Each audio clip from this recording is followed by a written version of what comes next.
Bed మీదున్న గీ తమ్ముని మిచ్చటే ఇది. భూపాలపల్లి జిల్లా పాలిమల మండలం సర్వాయిపేటలో ఉండే గీ బౌత్ నితిన్ క్యాన్సర్ తోటి పోరాడుతున్నట. పట్నం కాజాగూడ స్పర్శ దవాఖానల షరీకై ట్రీట్మెంట్ తీసుకుంటున్న ఇరుకై చూస్తందుకు పోతే, సార్ నాకు క్రికెట్ అంటే చాలా ఇష్టం సార్, పెద్ద క్రికెటర్ అయిదామని కోరికుండే, కానీ ఆ కోరిక తీరుతలేదు సార్, కనీసం నాకు క్రికెట్ కిట్ అన్న ఇప్పిస్తారా అని గట్టిగా అడిగేటంత ఓపిక కూడా లేకుండా అడిగితే దెబ్బకి కళ్ళకి నీళ్లు దుంకినాయి శ్రీధర్ బాబు సార్కు.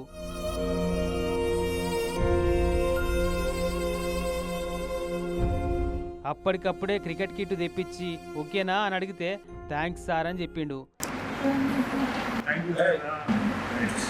ఎట్లొచ్చిందో ఏం పాడో మాయారోగం గాని గుర్తుపట్టగానే ట్రీట్మెంట్ తీసుకోకుండా ఏదో మంత్రిచ్చిన నూనె వాడిరట తక్కువ అవుతుందని. ఇక అట్లా కొంత ఆలస్యమై పరిచయాల పడ్డాడట తమ్ముడు.